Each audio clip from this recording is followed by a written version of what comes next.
it. Wait for it. All right. Welcome back to Metal Ben's Chronicles. Yes, get to spend a little bit of time with Metal Ben here on the Saturday night stream here on July 25th, 2020. Pretty big day. Pretty big day indeed. Because pertainingly, two albums have anniversaries, but we're going to talk about one of them. We might talk about the other one tomorrow. And of course, the album I'm talking about right now turned 40 today. And it's the biggest selling rock album in history. The second biggest selling album in history throughout all genres of music. I'm talking about AC/DC, Back in Black. Yes, right there. You know, everybody knows this. You know, everybody knows this. I mean, worldwide it sold 50 million copies. It still sells. You can still find it at your Walmarts. Yes. I mean, this album's never going to go away. It's never going to run out. It's never going to stop being printed. Because it's iconic for a reason. But we're going to talk about this legendary album right now. You know, I was roughly around 5 or 6 years old when I first got exposed to Back in Black. Yes, as a kid, you know, me and my cousin would hang out all the time in the summertime. And this might have been around 84, 85. You know, we had this little cassette player. He always had Van Halen 1984, Bruce Springsteen's Born in the USA, right? And AC/DC's Back in Black. And I believe Twisted Sister's Stay Hungry. Those are like my earliest moments. Yes, Bruce Springsteen has nothing to do with heavy metal, obviously, or hard rock, don't get me wrong, but those were like the four albums I can really remember being turned on to as a very little kid. And we might have had Quiet Riot's Metal Health too, around 1984-ish, 1985. So yeah, that's the first time I can remember hearing Back in Black and really, really loving it. You know, like we would listen to it all the time. I'm like, Cousin Chad, I really love this album, you know, and we'd have the little cassette player with us. We'd be walking in the woods at my grandparents' place, you know, walking on some old strip mine trails that were on the property and listening to this little radio playing mainly these four albums, but Back in Black for some reason was my favorite of them, you know, and Van Halen 1984 would probably be my number two favorite out of all those, but we're not talking about that album. We're talking about Back in Black.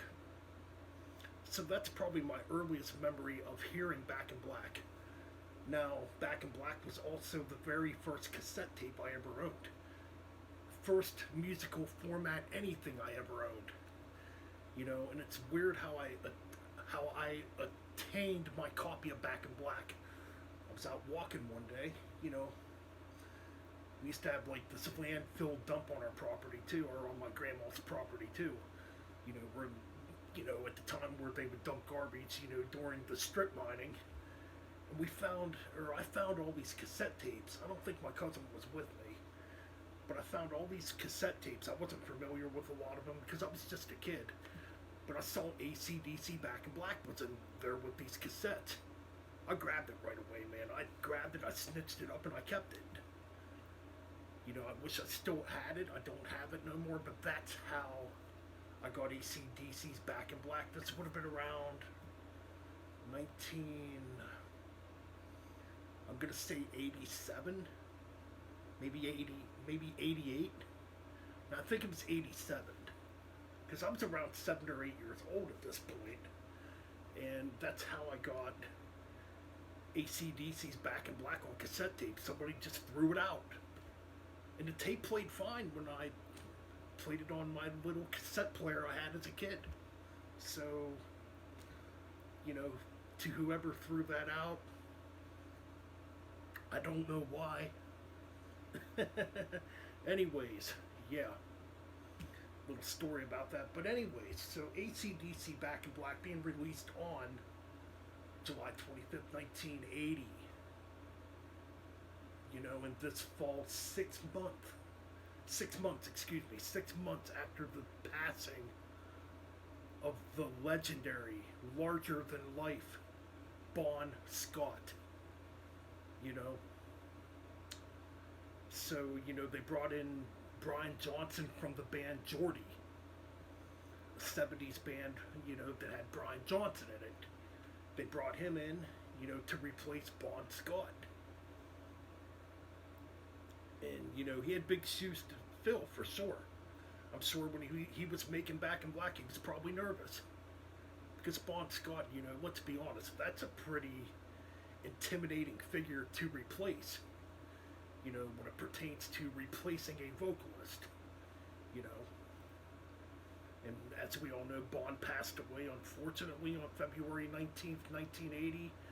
They were starting to work on Back in Black at this point. You know. Now, there's rumors out there that Bon wrote some of the lyrics on Back in Black. I don't know how true this is. I've heard rumors that he wrote a few lines in You Shook Me All Night Long.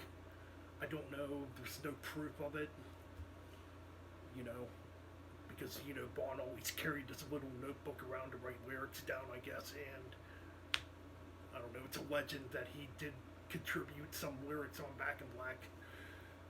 I've also heard rumors about there might be a demo out there of Bon Scott singing early versions of tracks, you know, that would turn into the Back in Black album. I don't know how true that is. That's just a myth and a legend. Nobody can prove it. You know. But yeah, Bon was still alive when they were starting to work on Back in Black. And another thing is, you know, if Bon would have lived, would Back in Black have been as successful? And that's a really big question. I think it would have.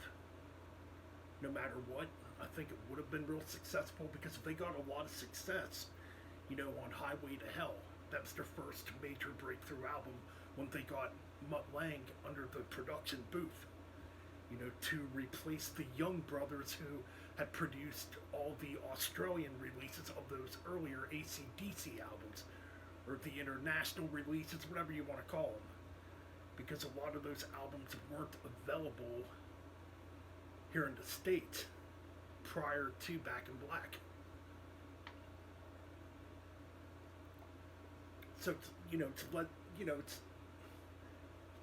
it's pretty legendary. It's a myth. You know, did Bon Scott write some lyrics for Back in Black? Because, you know, it does. Because Back in Black does have that tongue-in-cheek humor that, you know, the AC/DC albums before that had. You know, albums like High Voltage, Dirty Deeds Done Dirt Cheap, or Highway to Hell, Power Rage, you know, TNT, you know, Let There Be Rock. Those albums all had some kind of tongue-in-cheek humor to it, because Bon liked to write humorous lyrics. You know, and you get that humor on Back in Black too. You know, songs like You Shook Me All Night Long. You know. Shake a leg, have a drink on me, giving a dog a bone, had some really humorous lyrics, you know. Oh man, rock and roll ain't noise pollution. But now on the booklet it says, you know, all lyrics were written by Brian Johnson. I mean, that could be the case, you know. And of course the Young Brothers wrote all the music, mainly Malcolm Young, you know, wrote all those great rhythms. But this album, holy cow, it's just legendary and iconic. You know, it opens up with Hell's Bells. Hell's Bells, right away you get that loud gong, which obviously, I'm sure Metallica had to be influenced by that when they were doing From Whom the Bell Tolls.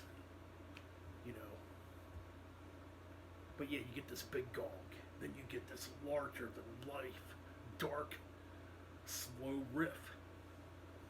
which, is a very iconic rip. It's like one of the first riffs people learn when they're starting out on electric guitar. Yeah, Hell's Bells, man. One of those riffs that you first learn when you're starting on guitar.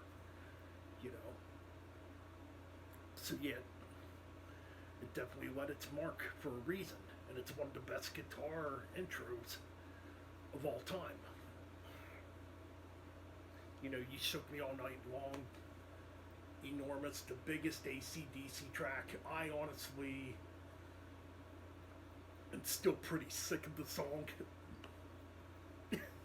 Because I've lived with it for all these years. I mean, and everywhere you go, it doesn't matter where you go, classic rock radio still plays it to death. Sporting events, movies have used it, commercials have used it. I mean, it was in the movie Maximum Overdrive. It's been used in wrestling. But yeah, anyways, it's a good song. It's iconic. Me, I just don't ever have to honestly hear it again. It's like literally the only song on Back in Black I'm still completely burned out on.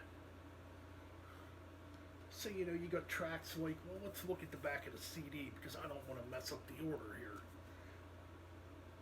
What Do You Do for Money, Honey?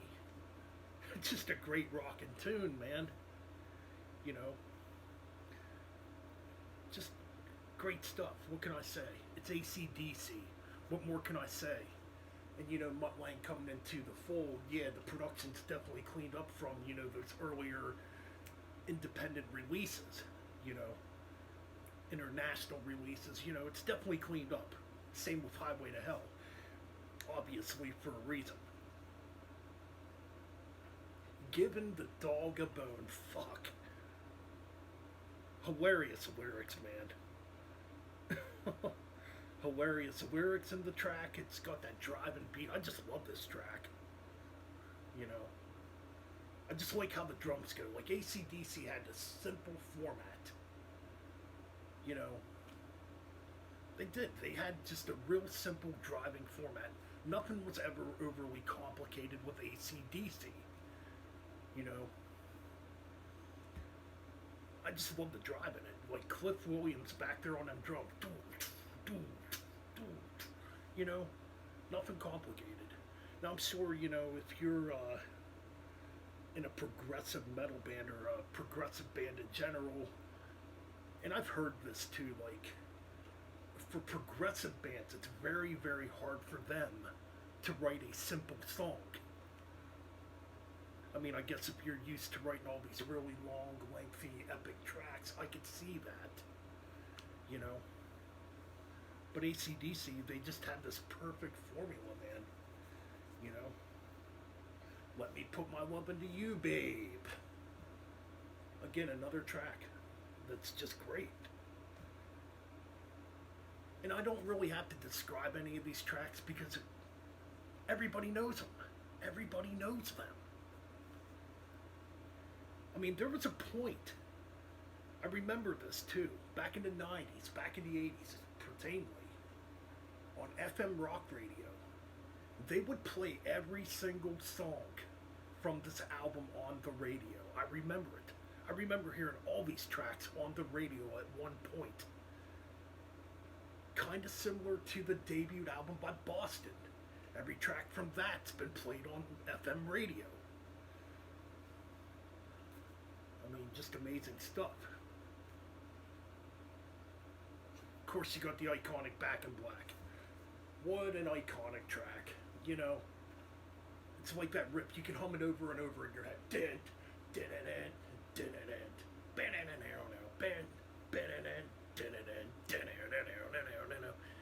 It's freaking great stuff. It's great stuff to hum. It's great stuff to rock out to. Yeah, it's played to death.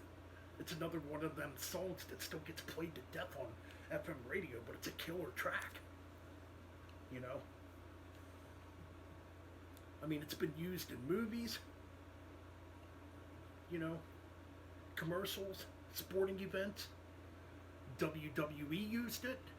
Hell, Eric Bischoff, when he came into WWE during the Ruthless Aggression era, first thing he came out to was Back in Black by AC/DC. Before he had that I'm back.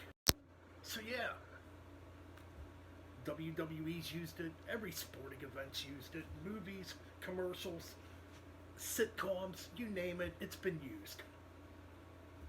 Rightfully so, man. It's a great track. So then we got... Oh yeah, You Shook Me All Night Long. We don't gotta talk about that. We already did kind of talk about it. We're just not gonna talk about that track because if you do not know You Shook Me All Night Long, you are living in a rock, my friend. That's all I gotta say. Actually, when it pertains to this whole freaking album, but that song particularly, everywhere you go, you still hear it. You go to a bar, what's somebody gonna play on the jukebox? You Shook Me All Night Long. You know? Have a drink on me. Great tune, great drinking tune. And freaking AC/DC back then was notorious for drinking. Especially Malcolm Young, rest in peace. You know, he had to get off the road because of the drinking at one point. Because his drinking got so bad. But yeah, man, really good stuff. You know? So then we got Shake a Leg. That's an interesting tune. It's got like that boogie type of drive to it. You know, it's got that simple little rip down. It's kind of weird because when you listen to a lot of this record, you can hear it. You can hear the muttling influence on Def Leppard's second album, High and Dry. You can really hear it. You know, where Joe Elliott starts singing raspier and a bit higher. You know, some of the tracks have that AC/DC feel to it, you know. But anyways. And then the last track, Rock and Roll Ain't Noise Pollution. Hey there, all you middlemen. You know, great stuff. It's an iconic album. Yes, it's played to death. Granted, you know, it's something I don't listen to like all the time like I did back when I was growing up. I mean, I went through periods where I was absolutely sick of this album. But now, you know, I don't listen to FM radio much anymore, so the album doesn't bother me near as bad as maybe like it used to back in the 90s. But it's a legendary album. It's Back in Black's been a part of my childhood, you know. It's left its mark. It's left a legacy. Second biggest selling album of all time. You know, number one obviously being Michael Jackson's Thriller. But this album is not far behind Thriller. It's just legendary, man. It's influenced a lot of bands. My God, I mean, you go through the 80s. After this album came out, look at the influence this album has had on bands. I'm talking bands like Cinderella, Crocus, Accept, even adapted that Brian Johnson raspy like vocal style. And trust me, that vocal style is not easy to do at all. It's very complicated and hard to do. And it will definitely hurt your vocal cords. How he's done it all these years, you know, it's pretty freaking amazing. You know, yeah, you have the guy from Kix. Y'all remember the band Kix? He kind of had that raspy vocal style. You know, there's others too, like Brittany Fox. You know, my God, what about bands like Airborne, the band Airborne? Highly influenced by AC/DC. You know, there's a band called Bullet that kind of has that vocal approach too, with that raspy vocals. Hell, the death metal band 6 Feet Under covered the whole entire Back in Black album. Around 2005, I think it was. Yeah, we're not going to talk about that. It's weird hearing Chris Barnes say, let me put my love into you, babe. You know, or it's very weird hearing Chris Barnes sing Back in Black death metal. Yes, I know a lot of people dog on that release. Yes, it is a pretty crappy release. But it's so bad. Their version of Back in Black is so bad that it's comical. But anyways, I think I pretty much covered everything here in this video when it pertains to Back in Black, the most influential album of all time. Hell, even non-metalheads love Back in Black. I'm talking people that don't listen to metal, people that don't listen to hard rock much, you know, people that might strictly listen to country. They listen to Back in Black. They know what Back in Black is. They know what AC/DC is. Hell, man, one of my friends, to be exact, one of my friends I used to hang out with at our local bar, he was into country music. He'd get annoyed when I'd play really heavy stuff on the jukebox. But when I'd play AC/DC, man, he'd be really into it. He loved AC/DC. That's the impact AC/DC has on people. That's the impact Back in Black has had on people. Legendary album. I think I pretty much said everything I need to say, because we're clocking in at almost 22 minutes here, but you know what? So much to cover, so much to talk about when it pertains to this legendary album. Anyways, hope you all enjoy. Happy 40th birthday to the biggest selling rock album of all time, Back in Black.